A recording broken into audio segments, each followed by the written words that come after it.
There are many great mysteries in life and in football. In life, I have no idea why the workers at Starbucks across the street drew this little blue heart and pink designs around my drink today without even saying anything, just put it on there. In football, the great mystery is, how can you report something and somebody else reports something that's totally different? Good afternoon to you. Good Friday afternoon. I'm Dejan Kovacevic of DK Pittsburgh Sports. This is New Double Shot Show. It comes your way at 4:30 p.m. every weekday. I had a gentleman, unrelated to the whole Starbucks thing, stop in here probably about 20 minutes ago. He was from further up Fifth Avenue. And he asked me basically that. He said, look, no disrespect, but you know, I've read what you've reported about Justin Fields and Russell Wilson, and I've read what was reported over here and what was reported over there.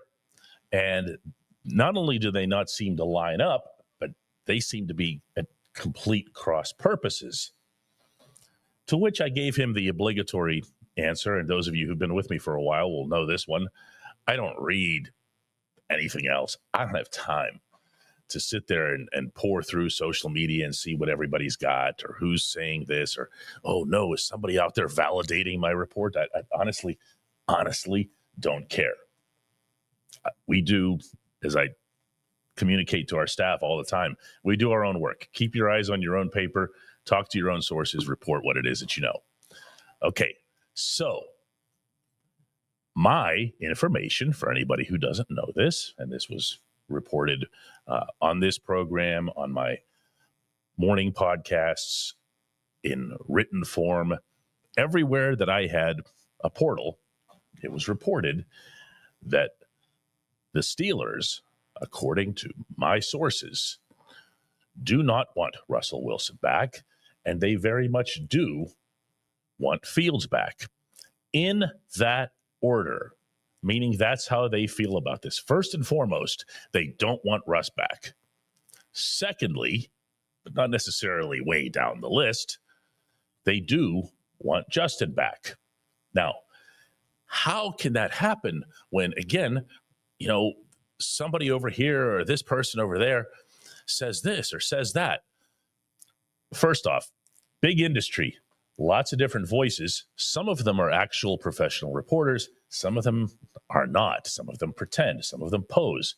It doesn't take much to figure out which ones are which. Just look to see if there's any sort of attachment to a real live accredited affiliation. If there isn't, Now, the building itself over on the south side is a big one. There are lots of people in there. There are even enough people at the top of the Steelers structure. If you were to just go from, let's say positional coaches and up, you're probably talking about, wow, what would that be? Like 30 or 40 people? Okay. So the people with whom I've spoken are well up from that level. If and when you see, hear, or read something from somebody else and it doesn't sound like it's coming from that level, okay, you see where I'm going, right? Now, there's an additional wrench in this, and that's that it's entirely not just possible, not just plausible, but likely, based on what I've heard, that not everyone is in universal agreement.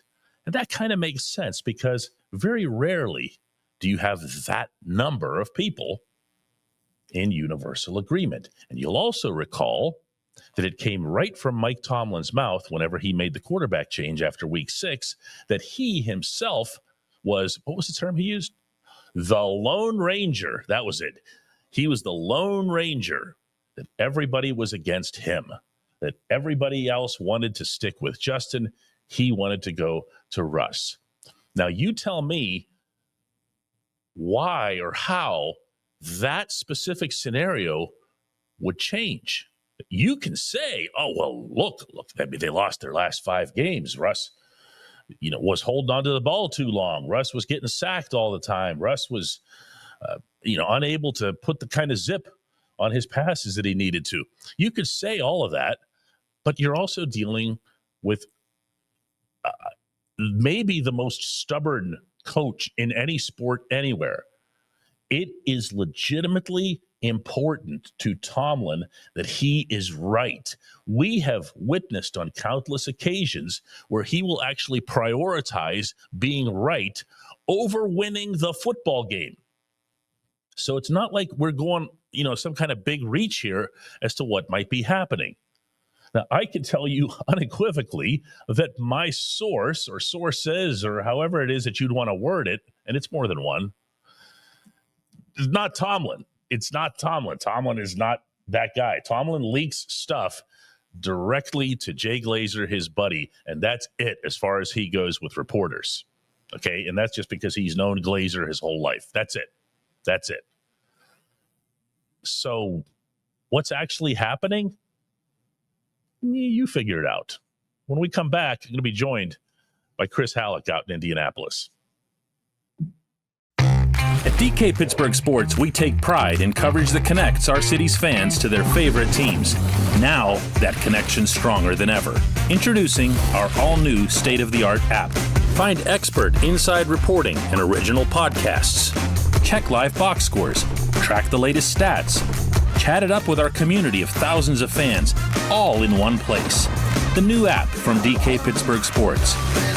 Coverage that connects.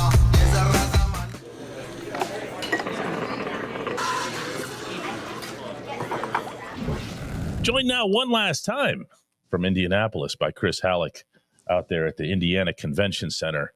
Chris, the scouting combine comes and goes, it seems, just like that. It's really heavily anticipated. And then a bunch of guys run the 40-yard dash, and then they sit at the podium, and then it's all over. Yeah. What came of this event from the Steelers' perspective? And by that, I don't even mean, how did so-and-so do in the meat market or who impressed them. I'm talking about actual, free agency and stuff like that. What were you picking up on out there? So one thing that really caught my attention more than anything, because I didn't peg it as the strongest, definitely not a weak position, but the strongest position, is I really think they're really interested in the cornerback position in this draft. Now, oh, the draft? Yeah, well, in the draft. Oh, I didn't see that. Okay. Yeah. So that's kind of the feeling that I'm getting. And I had a couple of conversations with some people on the inside today, both of them in the scouting department, and they had raving reviews of a lot of the cornerbacks in this draft. Now, that affects what they do in free agency, because they have money to spend in free agency, and there are some very intriguing, very interesting, very good names in free agency at cornerback. And I'm not talking about just outside cornerback. I'm talking about slot cornerback too. Everything, yeah. They're expensive too. Yes, they are. And so if they just kind of whiff on that stuff, I think that's why they're doing their homework here, because not only are there names to study and to learn here, but like I said, I got a lot of rave reviews from whether, and again, cornerbacks are just this is what going live 4:30. Like, cornerbacks are working out right now in Indianapolis. So this is before workouts even started that they were telling me this. So the interview process is a big part of what the Steelers do here in terms of the way that they handle their business. I'll tell you, the money aspect is something that I think gets overblown when it comes to the Steelers, that subject, meaning highest paid defense. How can they do this if they're the highest paid defense? They're the highest paid defense because they have 3 guys that they're really, really, really paying. Yeah. And a couple others that are, it's not like there's some great massive imbalance. Yeah. But at some point, put your money on the other side of the ball. Okay. Not just at the quarterback position. And that's where I come from on this. I think if you're going and you're getting yourself a corner in free agency, then you're saying, well, we're going to get a draft pick for, I don't know, wide receiver or running back or something else. It's okay for the defense to get younger too. All right. And it's Yeah. okay for the offense to get a little bit more experience and a little bit more of a proven commodity. That, to me, is the balance that I'd like to see here. That's a lot more relevant than highest paid defense and look at them. I just think there's going to be more of there's got to be more of an evening out here. You know what I'm saying? Yeah, I absolutely agree. And listen, people will look at $60 million in cap space and think, oh, well, they've got a boatload of money to spend. That's going to go quick because they got to pay a quarterback. Even if they pay Justin Fields and he gets $15 million a year, that's still $15 million against the cap, most likely, or around that number, depending on how it's structured. So you've already got about a quarter of that gone. Yep.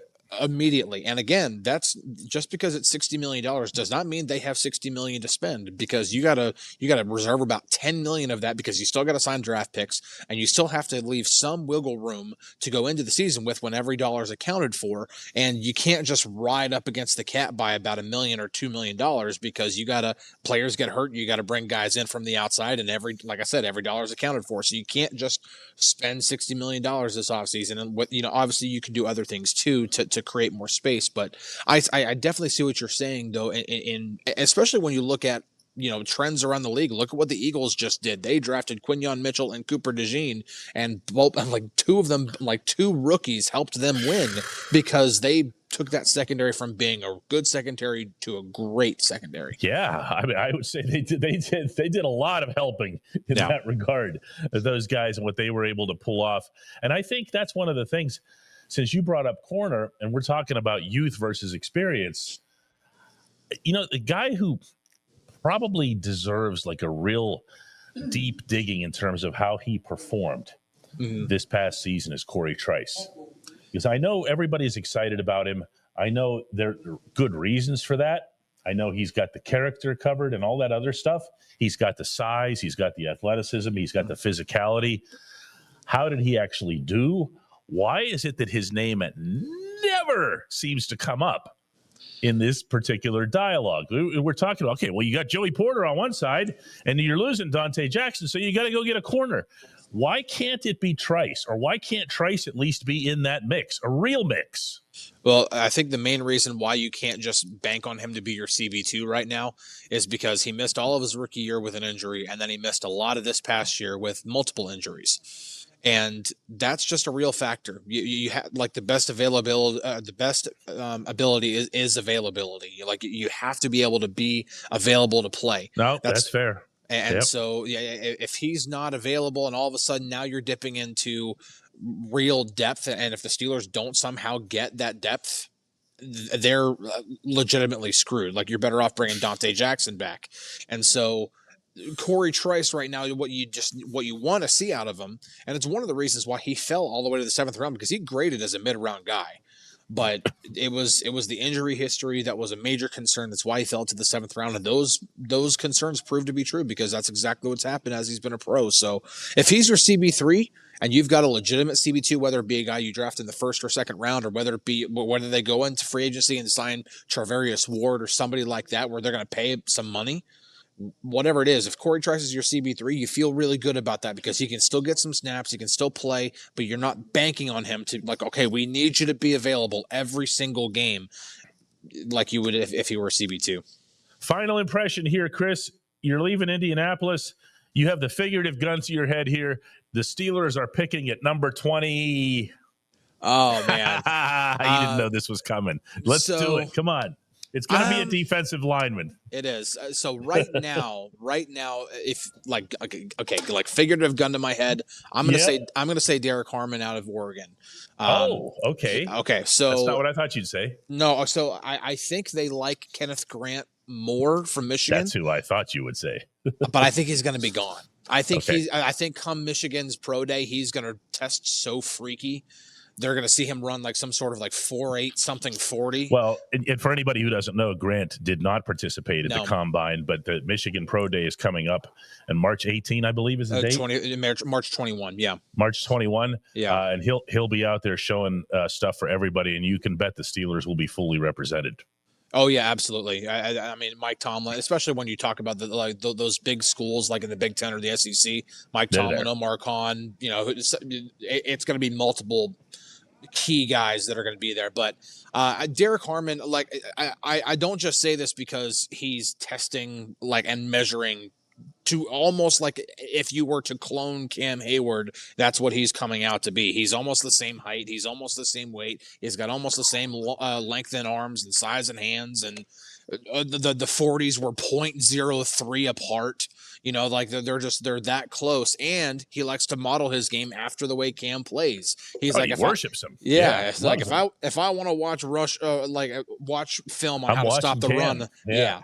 So, now, just because you like a certain guy and play like a certain guy doesn't mean you're that guy.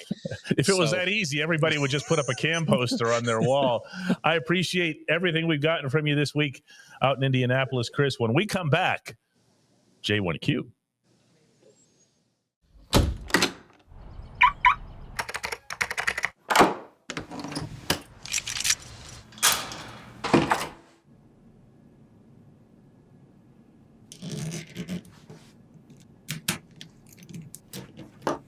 Safety is a habit. Gun safety and responsible storage are no different. Help prevent gun accidents, misuse, and theft. Keep firearms safe and secure when not in use. For safe storage options, visit projectchildsafe.org.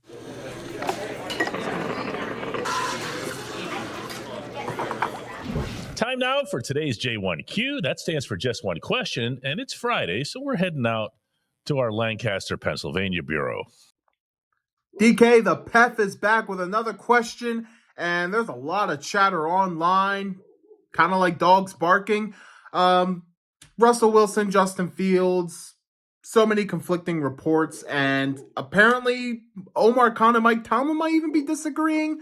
Not going to ask you to confirm or deny that, but what I will ask is, if them two ever have, different opinions, who ultimately gets the final say? And are there other contributing factors like Arthur Smith or even Art Rooney himself? Woo! The PEF bringing the heat here. Okay. Well, per the opening segment here, I'm not going to go over all that again. They're not necessarily conflicting reports. They could be representative of conflict on the inside. I know who I talk to.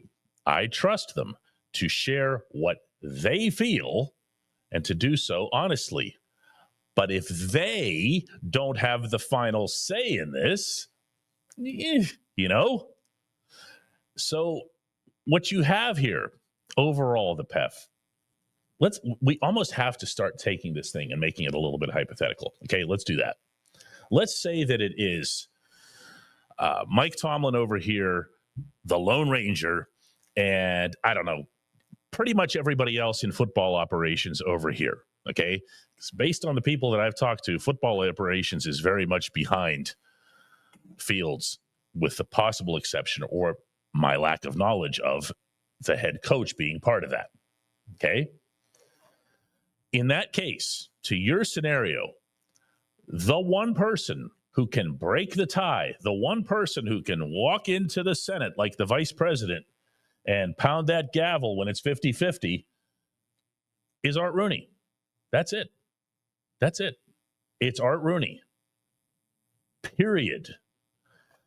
They can go back and forth. They can argue. They could yell at each other. They could point fingers. They could say, look at you, Lone Ranger, and what you got us into this season, losing 5 straight games. But ultimately, it's up to Rooney. Now, if I'm looking for clues from the Rooney standpoint, I was in that room with him about a month and a half ago over on the South Side. And he was the one who brought up, when discussing the quarterbacks, A, that quarterback is a top priority, B, that he'd prefer to go younger, that would be a factor, C, that he'd like not only to go more mobile at quarterback, but he'd like to have a whole room full of those types so that the coordinator can get what he wants. You following me on any of this now? I don't just mean you, the PEF. I'm talking about everybody. Okay? So if the owner says those three things, and all three of them, again, for the most part, unsolicited, not really brought up by anybody in the room. There was never anything specific like, Art, would you like to see a faster quarterback? He was asked about the younger thing, but he answered it without hesitation. Absolutely, it'll be a factor, he said. Fields is 10 years younger than Russ. So if it's starting to feel to you like it's everybody and the owner over here and the Lone Ranger over there, all right, we're starting to make some headway now. So why would you not have Fields signed? That is where it goes to a completely different context. Fields isn't signed because maybe Fields doesn't want to sign yet. Maybe Fields' agent is telling him, or there's already been tampering involved, and somebody's told him, hey, if you hang around, this might or might not be the New York Jets on the line, but we'll give you, 5 years and $150. You never know. All it takes is one. And if that's the case, then Fields hangs on and goes out onto the open market and does get signed by somebody else. The Steelers are left holding the bag, and they couldn't have publicly put Russ on blast. They now have to settle for second best without, in their eyes, the guys who want Justin back, and they have to do so without making it look like they settled for second best. What a mess, huh? Just get a quarterback. Sign Justin, get a quarterback, and stick with him. And just concentrate on becoming a better football team around him. I appreciate you, the PEF. I appreciate everybody who checks out the Double Shot Show. And we'll be back with another one of these on Monday. Have yourself a terrific weekend.